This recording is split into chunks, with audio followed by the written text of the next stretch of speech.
Oui, le diable connaît tes faiblesses et il peut les utiliser pour te faire tomber et pour t'éloigner de Dieu. Comment lutter contre ce piège?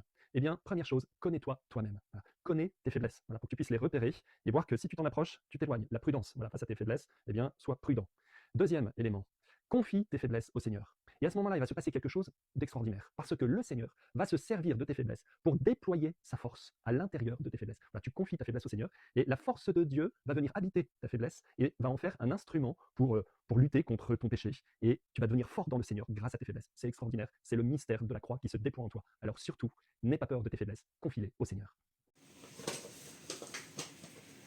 Père Lionel, tout d'abord, sachez que je n'ai rien contre vous, car vous êtes dans l'ignorance.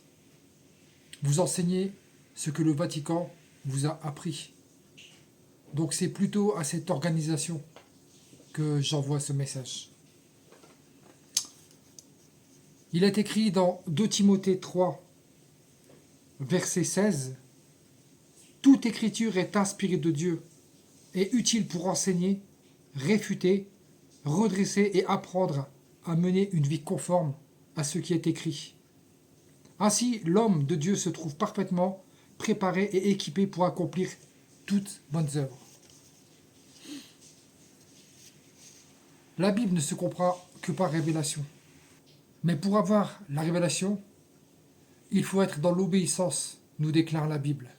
Car Dieu donne son Saint-Esprit à ceux qui lui obéissent. Acte 5, 32. Sans le Saint-Esprit, nul ne peut recevoir de révélation. Il est donc impossible de recevoir quand on prie les morts. Parce que, je regrette, mais prier les saints, c'est prier les morts. Un seul est vivant, c'est Jésus-Christ. Quand on idolâtre les statues, ou quand on voue un culte aux anges, cela est une abomination aux yeux de Dieu. Alors, que nous dit la Bible concernant nos faiblesses? Nous sommes ici dans Jacques, chapitre 4, à partir du verset 7. Soumettez-vous à Dieu et résistez au diable, et il fuira loin de vous. On remarquera qu'il n'est pas écrit résistez au diable, et il fuira loin de vous. Il est écrit soumettez-vous à Dieu et résistez au diable. C'est-à-dire soumettez-vous à sa parole et obéissez, mettez en pratique la parole de Dieu. On comprend donc que c'est conditionnel. Sans se soumettre à Dieu, il est impossible de résister au diable. Dieu nous a déclaré qu'il donnait son esprit à ceux qui lui obéissent. Pour obéir à Dieu, il faut connaître sa parole. Donc, il faut la lire, la méditer et la mettre en pratique. Et c'est dans la prière que Dieu nous fortifiera, car il est écrit priez sans cesse, en tout temps. L'homme ne vivra pas de pain seulement, mais de toute parole qui sort de la bouche de Dieu. Et nous pouvons comparer la vie de l'esprit avec un athlète. Un athlète, quand il prépare une compétition, par exemple s'il fait de la musculation, pour prendre du muscle, pour gonfler, il doit pousser de la fonte. Mais il doit aussi se nourrir, manger, parce que s'il pousse de la fonte sans se nourrir, il ne prendra pas de masse musculaire. Donc il est obligé de s'exercer et de s'alimenter chaque jour pour prendre de la masse musculaire et pour devenir fort et pour être athlétique le jour de la compétition. Il en est de même pour l'enfant de Dieu, celui qui veut vivre par l'esprit. Car à la parole, comme je l'ai dit, l'homme ne vivra pas seulement de pain, mais de toute parole qui sort de la bouche de Dieu. Cette parole, nous devons la lire chaque jour, la méditer. Et c'est justement en la méditant, en la prenant dans notre cœur, en la mettant en pratique et en ayant tous les jours des temps de prière que nous allons grandir en esprit. Et Dieu va nous fortifier dans notre vie de prière. Parce que si l'athlète se présente en compétition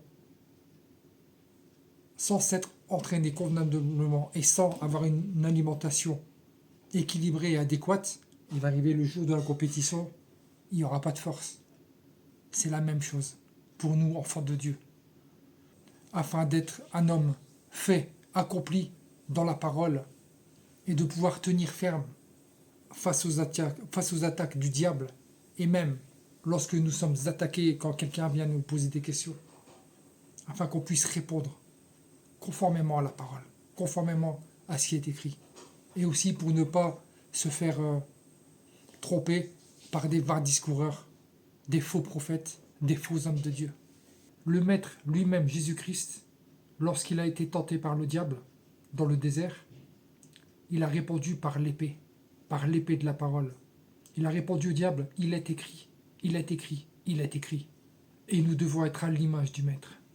C'est ce que nous demande la parole de Dieu. Donc, en réalité, confier nos faiblesses au Seigneur, sans rien faire derrière, comme le dit le Père Lionel, ne sert à rien, car c'est conditionnel, il y a une condition pour ça. Et justement, beaucoup de chrétiens, au lieu de se soumettre à Dieu et résister au diable, font le contraire. Ils se soumettent au diable et résistent à Dieu. Et c'est pour ça qu'ils ont beaucoup de problèmes dans leur vie.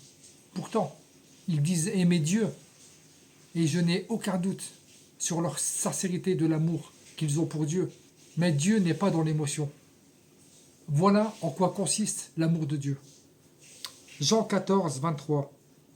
Celui qui m'aime, c'est celui qui garde ma parole et qui la met en pratique.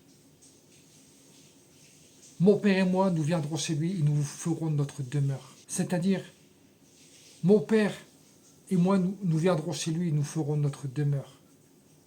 Notre demeure, la demeure, c'est le corps, c'est le dépôt du Saint-Esprit.